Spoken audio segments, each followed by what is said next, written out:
ஸ்ரீலங்கன் ஏர்லைன்ஸினுடைய முன்னாள் பணிப்பாளர் கபில சந்திரசேனவினுடைய ஐஃபோன் அதை ஓப்பன் பண்ணுறதுக்கு அமெரிக்காவினுடைய உதவி பெற்றுக்கொள்ளப்பட இருக்கிறது. அமெரிக்காவினுடைய மிக முக்கியமான புலனாய்வு அமைப்பு FBI அவர்களுடைய உதவி நாடப்பட இருப்பதாக தகவல்கள் வெளியாகி இருக்கின்றன. கபில சந்திரசேனவினுடைய வழக்கு நேற்று கொழும்பு கோட்டை நீதவான் நீதிமன்றத்தில் இடம்பெற்றது. நேற்றும் பல முக்கியமான சாட்சியங்களும் முக்கியமான தகவல்களும் நீதிமன்றத்தில் சொல்லப்பட்டது.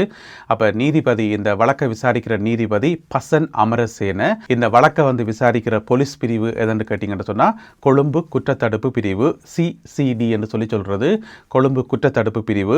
அவர்கள்ட்ட நீதிபதி கேட்டவர், அது சரி கபில சந்திரசேனவனுடைய ஐபோனை கைப்பற்றிங்க தானே, அதை என்ன மாதிரி ஓப்பன் பண்ணி பார்த்தீங்களா, என்ன செய்தீங்களா, அதில் எந்த தகவல் கிடைச்சான்னு சொல்லி நீதிபதி கேட்டவர். அதுக்குத்தான் CCD பதில் சொல்லியிருக்கின்றார்கள், இல்லை அதை எங்களால் ஓப்பன் பண்ண முடியலை. உங்களுக்கு ஞாபகம் இருக்குன்னு நினைக்கிறேன், ஏற்கனவே நாங்கள் செய்தியில் சொன்னாங்க கபில சந்திரசேனவினுடைய உடல் இருக்கு தானே, இறந்தா பிறகு அவருடைய உடலுக்கு நேராக கொண்டு போய் முகத்துக்கு நேராக கொண்டு போயிட்டு ஃபோனை பிடிச்சு பார்த்துருக்கணும், அது ஓப்பன் ஆகுதான்னு சொல்லி அது கடைசி வரைக்கும் ஓப்பன் ஆகாது.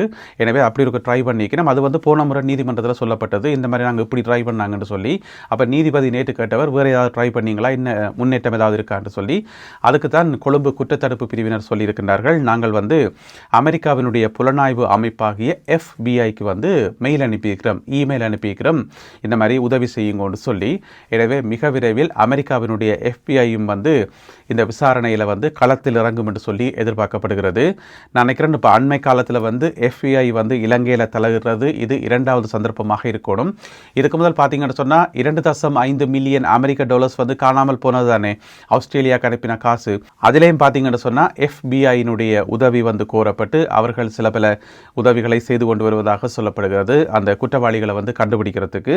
இது இரண்டாவது சந்தர்ப்பம். எனவே மிக விரைவில் FBIயினுடைய உதவியுடன் கபில சந்திரசேனவினுடைய ஐபோன், அதாவது ஐபோன் 16 Pro Max அது ஓப்பன் பண்ணப்படும். அப்படி ஓப்பன் பண்ணப்படையக்குள்ள அதுக்குள்ள நிறைய ரகசியங்கள் வெளிவரும் என்று சொல்லி எதிர்பார்க்கப்படுகிறது. மிக முக்கியமாக அவர் வாட்ஸ்அப்பில் யாரோட எல்லாம் சாட் பண்ணியிருக்கிறார், என்னென்ன படங்கள் என்னென்ன செய்திகள் எல்லாம் பரிமாறிக்கொள்ளப்பட்டன என்று சொல்லி நிறைய தகவல்கள் வெளிவர இருக்குத்தானே.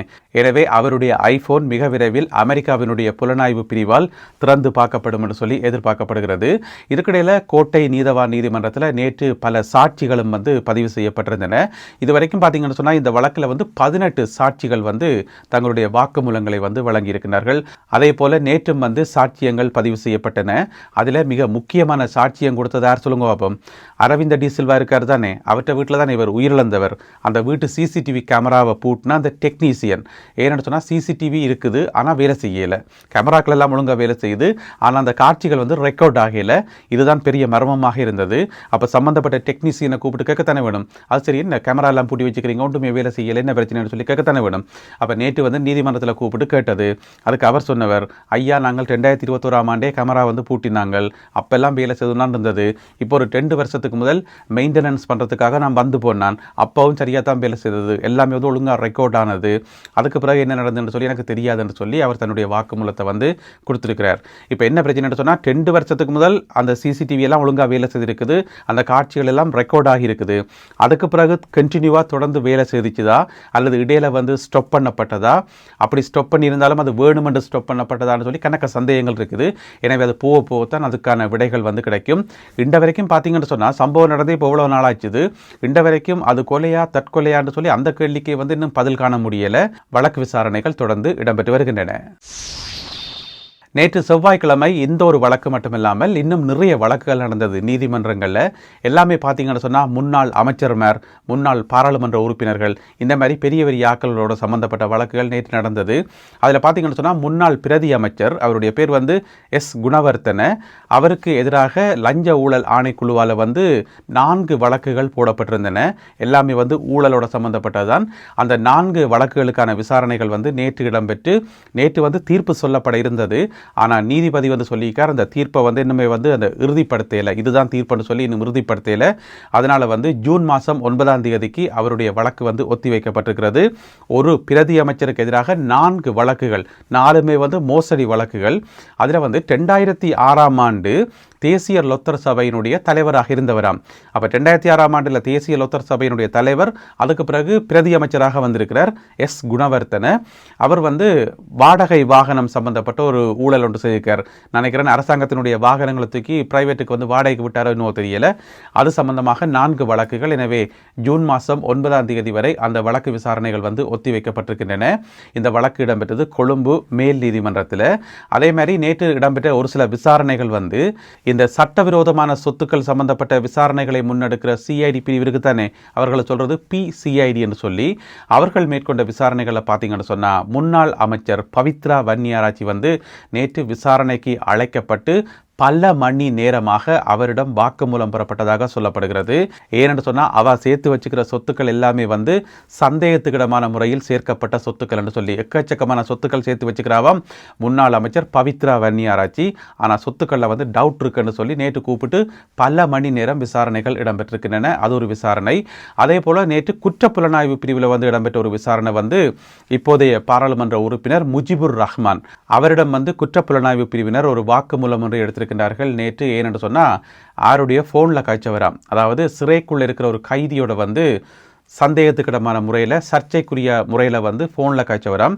எனவே இதுக்கு ஒரு பாராளுமன்ற உறுப்பினர் சிறை கைதியோட ஃபோனில் கதைக்கிறீங்கன்னு சொல்லி கூப்பிட்டு நேற்று குற்றப்புலனாய்வு பிரிவினர் விசாரணைகளை நடத்தியிருக்கிறார்கள். அதே போல் முன்னாள் அமைச்சர் ஜோன்ஸ்டன் பெர்னாண்டோ இருக்காரு தானே, அவருக்கும் நேற்று விசாரணை இருந்தது. எங்கேன்னு கேட்டிங்கன்னு சொன்னால் இந்த சட்டவிரோதமான சொத்துக்கள் சம்பந்தமாக விசாரிக்கின்ற CID பிரிவில் ஆனால் அவர் போகையில் என்ன சொன்னவர் சொன்னால் இன்றைக்கு என்னால் வர முடியாமல் இருந்தது, வேறொரு திகதி தாங்கன்னு சொல்லி அவர் போகையில் அவரும் வாகனத்தை வாடகைக்கு விட்டவராம். ஏன்னு சொன்னால் அரசாங்க வாகனத்தை எடுத்து இங்கே வாடகைக்கு விட்டுருப்பார் போறதுக்கு. வாகனத்தை வாடகைக்கு விட்டதே ஒரு வில்லங்கமான ஆளுக்கு, மிகவும் சிக்கலுக்குரிய ஒரு ஆளுக்கு. யார் சொல்லுங்க பாபம்? சம்பத் மனம்பேரி.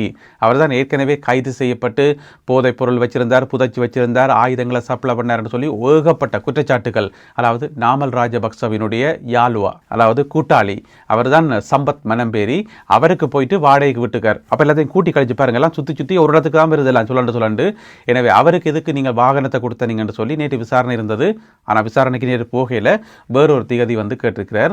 அதே போல முன்னாள் பாராளுமன்ற உறுப்பினர், மொட்டு கட்சியை சேர்ந்த முன்னாள் பாராளுமன்ற உறுப்பினர், அவருடைய பேர் சிந்தக்க மாயத்துன்ன, அவரையும் விசாரணைக்கு வர சொல்லி நேற்று கூப்பிட்டது. அவரும் போகையில் எனக்கு வேறொரு திகதி தாங்கோன்னு சொல்லி கேட்டிருக்கிறார் சிந்தக்க மாயத்துன்ன.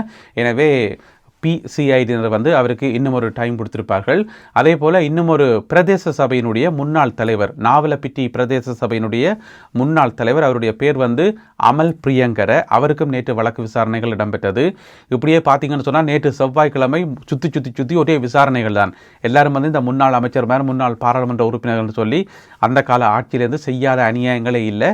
அதனால விசாரணைகள் தொடர்ந்து இடம்பெற்று வருகின்றன. குற்றம் செய்தது பிக்குகளாக இருந்தாலுமே கூட அவர்களுக்கு கடும் தண்டனை வழங்கப்படும் என்று சொல்லி அரசாங்கம் சார்பாக சொல்லப்பட்டுகிறது. இந்த தகவலை சொல்லிக்கிறதா என்று பார்த்தீங்கன்னு சொன்னால் அமைச்சரும் ஊடக பேச்சாளருமாகிய டாக்டர் நலிந்த ஜெயதிசா அவர்கள். அவர்கிட்ட ஊடகவியலாளர்கள் கேட்டது, என்ன பிக்குமார எல்லாத்தையும் பிடிச்சி பிணையில விடுறீங்கள், இப்படி பிணையில விட்டால் என்னண்டு மக்களுக்கு நம்பிக்கை வருமா இல்லைத்தானே, அப்போ என்ன செய்ய போறீங்களான்னு கேட்டதுக்கு தான் அவர் சொல்லியிருக்கார். அப்படி என்று இல்லை, பிளவிட்டது பிக்குவாக இருந்தாலும் எவராக இருந்தாலும் அவர்களுக்கு தண்டனை நிச்சயம் என்று சொல்லி அமைச்சர் வாக்குறுதி கொடுத்துருக்கார். எனவே எங்களுடைய அட்டமஸ்தானி இருக்கார் தானே, அனுராதபுரம் அட்டமஸ்தானி, அவருக்கு என்ன தண்டனை வழங்கப்படும் என்றதை நாங்கள் பொறுத்திருந்து பார்க்கணும். அவருக்கு ஒரு நல்ல தண்டனை கொடுத்தீங்கன்னு சொன்னால் அதுக்கு பிறகு நீதி அமைப்பிலையும் அரசாங்கத்தின் மேலேயும் மக்களுக்கு ஏற்கனவே நம்பிக்கை இருக்குது, அந்த நம்பிக்கை இன்னும் அதிகரிக்கும். ஓம் தானே. இலங்கையில் மிக விரைவில் புதிய சட்டம் ஒன்று நடைமுறைக்கு வர இருக்கிறது. அந்த புதிய சட்டமூலம் மிக விரைவில் பாராளுமன்றத்தில் சமர்ப்பிக்கப்பட்டு பிறகு அது நிறைவேற்றப்படும். நிறைவேற்றின பிறகு அந்த சட்டம் அமுலுக்கு வரும். அப்படி என்ன சட்டம் என்று கேட்டிங்கன்னு சொன்னால் கட்சி தாவல் தடை சட்டம். ஒரு கட்சியிலிருந்து இன்னும் ஒரு கட்சிக்கு தாவ முடியாது, அப்படியான ஒரு தடை சட்டம். இதுதான் இப்போ இந்தியாவில் தமிழ்நாட்டில் மிகப்பெரிய பிரச்சனையாக போய்கொண்டிருக்குது. இந்த கட்சியிலேருந்து அந்த கட்சிக்கு போகிறீங்க, அந்த கட்சியிலேருந்து இந்த கட்சிக்கு போகிறீங்கன்னு சொல்லி அங்கால ஒரு பிரச்சனை ஒன்று ஓடிக்கொண்டிருக்கு தானே. எனவே அது மிக விரைவில் இலங்கைக்கும் பெறப்போகுது என்று சொல்லி, ஏன்னு சொன்னால் அரசாங்க தரப்புக்கு வந்து எதிர்க்கட்சியிலேருந்து சில பாராளுமன்ற உறுப்பினர்கள் வரப்போயினமாம் என்று சொல்லி இப்போ கொஞ்சம் காலமாக செய்தி அடிபட்டு கொண்டே இருக்குது. அதாவது என்பிபி கட்சியில் வந்து சேரப்போயினம் என்று சொல்லி அப்போ அது சம்பந்தமாகத்தான் டாக்டர் நலிந்த ஜெயதிஸ் அவர்கள்ட்ட வந்து கேட்கப்பட்டது. என்ன உங்களோட கட்சிக்கு வந்து ஏற்கனவே 159 பேர் இருக்கிறீங்கள், இன்னும் புதுசு ஆக்கள் எல்லாம் வரப்போயினமாமே என்று கேட்டதுக்கு தான் நான் சொல்லியிருக்கேன், சிச்சி அப்படியெல்லாம் ஆக்கள் எடுக்க வேண்டிய அவசியம் எங்களுக்கு இல்லை, எங்களுக்கு 3/2 பெரும்பான்மை போதும் என்ற அளவுக்கு இருக்குது, நாங்கள் இதுக்கு ஆக்கள் எடுக்கணும் அவசியமே இல்லை. அது மட்டும் இல்லாமல் கட்சி தாவல் தடை சட்டத்தை வந்து மிக விரைவில் இலங்கையில் நடைமுறைப்படுத்த போறோம் என்று சொல்லி டாக்டர் நலிந்த ஜெயதிஸ் அவர்கள் தெளிவுபடுத்தி இருக்கின்றார். அது நல்ல விஷயம்தான், கட்சி தாவல் தடை சட்டம் கொண்டு வரது நல்ல விஷயம்தான். அதே நேரம் இன்னும் ஒரு சட்டம் கொண்டு வந்தால் அது நல்லா இருக்கும். என்னென்னு சொன்னால், ஒரு குறிப்பிட்ட வயசுக்கு பிறகு பாராளுமன்ற தேர்தலையோ வேறு எந்த தேர்தலையோ வந்து போட்டி போடக்கூடாது, நீங்கள் வந்து பென்ஷன் எடுத்துடணும். 60 வயசுக்கு பிறகு யாருமே தேர்தலில் போட்டி போடக்கூடாது, இளையவர்களுக்கு வந்து வாய்ப்பு கொடுக்கணும், யங்ஸ்டர்ஸுக்கு வந்து வாய்ப்பு கொடுக்கணும். எனவே 60 வயசுக்கு மேலே யாரும் பாராளுமன்ற தேர்தலையோ வேறு எந்த தேர்தலையோ வந்து போட்டி போடக்கூடாதுன்னு சொல்லி ஒரு சட்டம் கொண்டு வந்தால் நல்லா இருக்கும் தானே.